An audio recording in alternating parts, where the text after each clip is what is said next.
So hello everyone, welcome back to my channel. This is Mathura Learning Pathshala और आज मैं बात करने वाली हूँ यूपी टेट के ऊपर कि आपको ये वाला एग्जाम कैसे कैसे आपको इसकी तैयारी करनी है और कहाँ से पढ़ना है, कौन सी बुक यूज़ करनी है, यूट्यूब से पढ़ना है या फिर आपको बुक्स के थ्रू पढ़ना है, क्वेश्चन पेपर आपको किस तरह से सॉल्व करने हैं और क्या इसका पैटर्न होता है, कितने मार्क्स का आता है, ये सारी चीज़ों पर बात करने वाली हूँ। जो न्यू यूपी टेट आपका आने वाला है उस पर नेगेटिव मार्किंग है या नहीं, इन सारी चीज़ों के ऊपर। तो सबसे पहले हम शुरू करते हैं सीटेट से। अगर आपने सीटेट दिया है और आपको लग रहा है कि आपका मतलब नहीं हो पाएगा, 1-2 नंबर से आप रह जाएंगे, तो आपको सैड होने की ज़रूरत नहीं है, क्योंकि यूपी टेट आपके पास एक अच्छा मौका है। वैकेंसी इसकी आएंगी, ज़रूर आएंगी। सुपर टेट की आपको पता है बातें चल रही हैं, तो उससे पहले यूपी टेट आएगा। तो आप लोग इसको अपना ज़रूर क्लियर कर लेना अच्छे से। उसके लिए आप अभी से पढ़ना शुरू करते हो, क्योंकि आप लोग क्या गलती करते हो कि जस्ट आप एग्ज़ाम का एक वो कि हाँ इतने दिन रह गए, 10-15 दिन रह गए, 1 महीना। आपने बहुत सारी वीडियो जैसे देख ली होंगी कि मैंने 10 दिन पढ़ के पास किया, मैंने 1 महीना पढ़ के पास किया, कर लिया होगा उन लोगों ने ऐसा करके। बट वो ऑलरेडी इस लाइन में होंगे, वो पहले से पढ़ रहे होंगे, उनके माइंड में चीज़ें होंगी, ठीक है। तो वो लोग 10-15 दिन पढ़ के मैराथन देखकर वो लोग चले जाते हैं। लेकिन जो बिल्कुल बिगिनर हैं, जिनका जस्ट अभी जैसे बीएड हुआ है या फिर ऐसी हाउस वाइफ्स हैं जो बहुत पहले काफ़ी साल हो गए है ना, 10-12 साल हो गए बीएड किए हुए एंड उनको कोई चांस नहीं मिला था एंड अब वो चाहती हैं कि हम स्टार्ट करें, हम पढ़ना चाहते हैं। तो अगर आप ऐसे लोग हैं, इनमें से हैं आप, तो फिर आपको अभी से शुरू करना चाहिए। 10-15 दिन पहले पढ़ के या 1 महीना पहले पढ़ के आपका एग्जाम पास नहीं होगा। एग्जाम का लेवल टफ होता जा रहा है। भले ही इजी लगता है, एग्जाम आता है, बट इसका जो क्वेश्चन पूछने का तरीका होता है ना एग्जाम्स का, मैं सीटेट की बात कर रही हूँ यहाँ पर, तो ये चीज़ें टफ कर देती हैं उसको, जैसा कि सीटेट में होता है। बहुत सारी वीडियोस में देखा जाता है, मैंने खुद देखा है कि लोग बोलते हैं कि मैंने सिर्फ 1 महीना पढ़ा है, फिर कुछ लोग तो बोलते हैं कि मैंने तो बस 3 दिन मैराथन क्लासेस देखी थी और फिर मैं पास हो गई थी या हो गया था। तो वो रियलिटी नहीं होती, रियलिटी कोई नहीं बताता। सब लोग पहले से पढ़ते आ रहे होते हैं, किसी ना किसी एग्जाम की सब तैयारी कर रहे होते हैं, तो वो लोग ऐसा करते हैं। तो ये कोई बड़ी बात नहीं है उनके लिए, अगर उन्होंने कर भी लिया है तो आपको अभी से शुरू करना पड़ेगा। तो इसमें चलिए शुरू करते हैं। होता क्या है कि यूपी टेट में आपको पता है कि 2 एग्जाम्स होते हैं, प्राइमरी एंड जूनियर का। तो सबसे पहले मैं प्राइमरी की बात करती हूँ। इसमें आपका जो यूपी टेट का जो सिलेबस है, इसके अंदर आपके सब्जेक्ट है 5। आपकी सीडीपी आएगी जो आपकी 30 नंबर की होगी, मैथ्स आपकी 30 नंबर की, ईवीएस भी 30 नंबर की आपकी। इसमें एक आपकी लैंग्वेज 1 होगी एंड लैंग्वेज 2 होगी। लैंग्वेज 1 आपकी कंपलसरी होगी, हिंदी को आपको लेनी ही है, एंड लैंग्वेज 2 में आपको चूज करना पड़ेगा इंग्लिश, उर्दू, संस्कृत एंड हिंदी में से। वो आप लोग देख लेना अपने अकॉर्डिंग, जब आप फॉर्म फिल करो वो सब आपको डालना पड़ेगा। तो इसकी अब आपको सीडीपी की तैयारी आप यूट्यूब से ही कर सकते हैं। मेरे चैनल पर भी यूट्यूब पर मैंने वीडियो डाली हुई है सीडीपी की, तो आप वहाँ से देख लेना। अदरवाइज आपको जो भी अच्छा लगे, जहाँ से आपको पढ़ना अच्छा लग रहा है, आप वहाँ से पढ़ना। मैं ये नहीं कह रही कि आप मेरे यहाँ से पढ़ो, मैं भी क्लासेस डालती हूँ सीडीपी की, एसएसटी की भी मैंने डाली हुई है, बट आपको जहाँ से अच्छा लग रहा है पढ़ना, वहाँ से पढ़ना। और सीडीपी आपकी यूट्यूब से ही क्लियर हो जाएगी। यूट्यूब पर इतना सारा कंटेंट, मतलब सीडीपी का पूरा पढ़ा हुआ है, नोट्स वगैरह सब कुछ पढ़े हुए हैं, आप वहाँ से पढ़ लेना। ईवीएस के लिए आपको एनसीईआरटी बुक्स को फॉलो करना चाहिए। ईवीएस के लिए आप बस एनसीईआरटी बुक्स पढ़ लेना एंड पीवाईक्यू लगाना, तो आपका ईवीएस अच्छा हो जाएगा। मैथ्स के लिए भी सेम आप यही करना, 1st to 5th का। और इसके बाद आपका आता है हिंदी के लिए आप ल्यूसेंट ले सकते हैं। सामान्य हिंदी के लिए ल्यूसेंट आप पढ़ना, आपकी उससे हिंदी अच्छी हो जाएगी एंड फिर आप उसके बाद पीवाईक्यू लगाना। अब बात करते हैं पेपर 2 पर हम आते हैं। तो इसमें आपका होता है सीडीपी होती है आपकी, लैंग्वेज 1 होती है एंड लैंग्वेज 2 होती है। सीडीपी आपकी इसमें 30 नंबर की होती है। लैंग्वेज 1 वही अगेन हिंदी होती है जो कंपलसरी आपको लेनी है, एंड लैंग्वेज 2 में आपको चूज करना पड़ेगा। एंड इसमें आपका 60 मार्क्स का आपका सब्जेक्ट का होता है। अगर आप लोग साइंस से हैं, जिन्होंने बीएससी किया है या फिर बीसीए किया है, तो वो लोग साइंस और मैथ्स लेंगे जो आपका 60 मार्क्स का आएगा। एंड जो एसएसटी वाले हैं, बीए वाले हैं और जो बीकॉम वाले हैं, वो लोग, उनको एसएसटी मिलेगा। तो ये पूरा आपका 60 मार्क्स का होता है। तो इस तरह से 2 पार्ट्स में डिवाइड होता है। आपको इसकी तैयारी कहाँ से करनी है? अगर आप एसएसटी से हैं तो एसएसटी की क्लासेस मैंने डाली हुई हैं, आप मेरी वीडियोस को देख सकते हैं।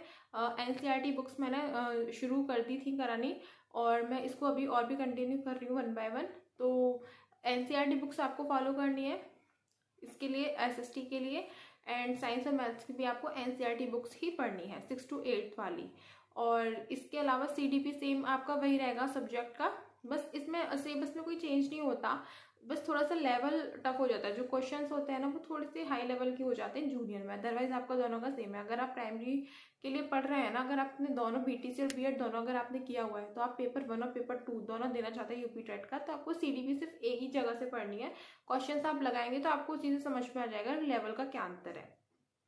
अब उसके बाद बात करते हैं कि आपको जो क्वेश्चंस हैं पीवाईक्यू आपको कहाँ से लगाना है। तो उसके लिए मैंने जब सीटेट का एग्जाम अपने पास किया था, तो मैंने उसके लिए यूथ पब्लिकेशन की बुक ली थी सबसे पहले।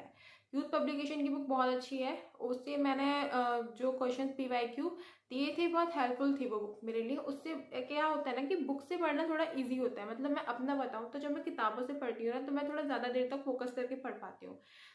जब मैंने पेपर 2 दिया था सीटेट का, तो उस टाइम पर मैंने टेक्स्ट बुक का वो लिया हुआ था, कूपन कोड लिया था, एंड मैंने वहाँ से सीटेट के लिए मैंने पीवाईक्यू प्रैक्टिस किया था। तो वो भी बहुत अच्छा है, आप वहाँ से भी ले सकते हैं।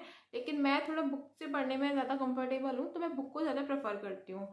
और पहले बीएड आपको पता है कि बीएड वालों को पहले प्राइमरी एंड जूनियर दोनों के लिए एलिजिबल कर दिया गया था। तो जब मैंने सीटेट का एग्ज़ाम दिया था, तो मैंने प्राइमरी एंड जूनियर दोनों का दिया था। तो मेरा प्राइमरी वाला फर्स्ट अटैम्प्ट में मतलब क्लियर हो गया था। मेरे मार्क्स भी काफ़ी अच्छे आए थे, मतलब पहली बार में। और जो मैं जूनियर वाला था वो मैं दूसरी बार में अपना पास कर पाई थी। पहली बार में मेरे जूनियर वाले में उसमें मेरे 89 मार्क्स आए थे। तो ये मैं अपनी प्रीवियस वीडियोज़ में आपको बता चुकी हूँ पहले। इसके बाद अब आपको शुरुआत इसकी कैसे करनी है। तो इसको आपको शुरू करने के लिए सबसे पहले आप सबसे सब्जेक्ट जो है आपका वो आप इजी वाला चूज़ करना, ठीक है। इजी वाले को चूज़ करने से क्या होगा, आपको आसानी होगी। अगर आपने बहुत टाइम पहले अपनी स्टडीज़ मतलब छोड़ दी है और आप अब शुरू कर रहे हो, तो आपके लिए इजी यही रहेगा कि आप छोटी चीज़ों से और इजी चीज़ों से शुरुआत करें, जिससे कि आपका जो इंटरेस्ट है वो आपको डेवलप हो पढ़ाई के लिए। अब एकदम से आप बहुत ज़्यादा हैवी अपना सब्जेक्ट पकड़ लोगे ना, तो आपको हौश-पौश लगेगा, कुछ समझ नहीं आएगा कि ये क्या है, इतने टाइम बाद हम लोग पढ़ रहे हैं और ये बहुत टफ लगेंगी चीज़ें। तो इसलिए आप इजी, सबसे इजी आपको सीडीपी लगेगा। सीडीपी होता भी है इजी। अगर आप बहुत ध्यान से अच्छे से एक बार आप कॉन्सेप्ट अपना क्लियर कर लेंगे ना, फिर आपको दोबारा सीडीपी का कोई भी टॉपिक उठाने की ज़रूरत नहीं। बस आप पीवाईक्यू लगाइए, वहाँ से आप शुरुआत कीजिए। ठीक, अगर आपने पहले सीटेट दिया हुआ है फिर तो आपके लिए ज़्यादा टफ नहीं होगा यूपी टेट। बस उसका थोड़ा सा मतलब पैटर्न अलग होता है। सीटेट में क्या होता है कि क्वेश्चंस बहुत लेंथी आते हैं, उसको पढ़ने में बहुत ज़्यादा टाइम चला जाता है। यूपी टेट में ऐसा नहीं होता। यूपी टेट में जस्ट बहुत सिंपल फैक्चुअल क्वेश्चंस आते हैं, फैक्ट आते हैं। बस आपने रीड किया एक लाइन में, अगर आपको उसका आंसर पता है तो आपने टिक किया, अदरवाइज आप नेक्स्ट क्वेश्चन पर चले जाएं। सीटेट में क्वेश्चन को पढ़ने में इतना टाइम चला जाता है कि दूसरा क्वेश्चन तो हम जाते जाते ना, मतलब बच्चे बताते हैं कि हम थक ही जाते हैं क्वेश्चन को रीड करते करते। उसमें प्रैक्टिस बहुत बहुत चाहिए, प्रैक्टिस सीटेट में उसको पढ़ने के लिए। पढ़ते पढ़ते एकदम दिमाग घूम जाता है, स्पेशली अगर आपका सब्जेक्ट एसएसटी है तो इसलिए ये डिफरेंस तो है। सीटेट में टाइम भी नहीं बचता है, कम हो जाता है टाइम। बच्चे मतलब जो स्टूडेंट्स थे, और खुद मैं अपने टाइम की बताऊं तो जब मैं सीटेट का एग्जाम दिया था, तो बस मेरा 5 मिनट पहले एग्जाम अपना मतलब मैं पूरा कर पाई थी। वो हमारी शीट मेरी फिल हुई थी, बस 5 मिनट बचे थे। तो जल्दी जल्दी से मैंने कुछ जो क्वेश्चंस मुझे नहीं आ रहे थे, तो मैंने उसमें नेगेटिव मार्किंग तो होती नहीं है, तो जस्ट मैंने तुक्का लगाया था एक जो मैंने पढ़ा था उसके बेसिस पर।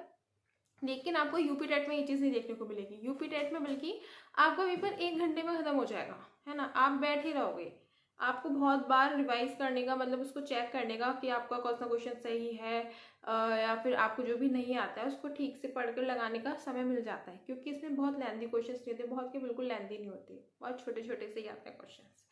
तो इसकी टाइम की तो आप टेंशन लेना मत, बहुत बढ़िया तरीके से आपका मतलब पेपर आप कर लोगे, सॉल्व कर लोगे, पूरा कर लोगे, टाइम भी बच जाएगा। लेकिन आपको करना है क्या, आपको इसकी प्रैक्टिस करनी पड़ेगी। पीवाईक्यू आप जितने लगाओगे उतना ही ज़्यादा आपके लिए सही होगा। प्रैक्टिस जितना करोगे सबसे बेस्ट है, ये मैं हमेशा बोलती हूँ। वो हमेशा बच्चे क्या करते हैं, 2 से 3 दिन पहले पीवाईक्यू लगाना शुरू करते हैं। एंड मेरी प्रीवियस वीडियोज़ में कॉमेंट किया गया है कि मेरे सीटेट, मैंने अभी तक बुक नहीं खोली है जब सीटेट का एग्ज़ाम आता था, और बस 5 दिन बचे हैं। तो फिर अब मैं क्या करूँ, कैसे करूँ, समझ नहीं आ रहा है मुझे क्वेश्चंस। तो तब तो समझ आएंगे ही नहीं ना, कर क्या सकते हो। 5 दिन पहले लगाने बैठोगे तो 5 दिन पहले तो आपको जो आपने जितना पढ़ा है उसका बस जस्ट रिवीजन करना है, नया कुछ पढ़ना शुरू ही नहीं करना है आपको। और जो आपके पीवाईक्यू है बस आपको वो लगाना है। और जिसने कुछ बुक खोल कर ही नहीं देखी, वो इंसान पूछ रहा है कि 5 दिन पहले मैं क्या करूँ, मुझे पता ही नहीं है, तो कैसे होगा। तो आपके पास बहुत ज़्यादा टाइम है, आप अभी से शुरू कर दीजिए पढ़ना। 1 बाय 1 एक एक टॉपिक उठाइए आप, और उस टॉपिक को क्लियर कीजिए। फिर उसके आप पीवाईक्यू लगाइए। फिर उसके बाद पूरा जब आपका एक जो सब्जेक्ट है वो पूरा हो जाए, तो ओवरऑल आप उसके पीवाईक्यू लगाइए। तो इस तरह से ये आपको शुरू करना है। अगर आप बिगिनर हैं उनके लिए थी ये एडवाइस मेरी। और बाकी आपको जो भी हेल्प चाहिए तो आप मुझे कमेंट करिएगा। मैं जो यूपी टेट है उसकी क्लासेस सिलेबस के अकॉर्डिंग मैं आपकी स्टार्ट करूँगी। और बाकी SST and CDP classes already पढ़ी हुई हैं, कुछ टॉपिक्स अगर आपको पढ़ने तो आप उन्हें जाकर देख सकते हैं। और वीडियो अच्छी लगी तो लाइक शेयर एंड सब्सक्राइब। और thank you so much for watching my full video.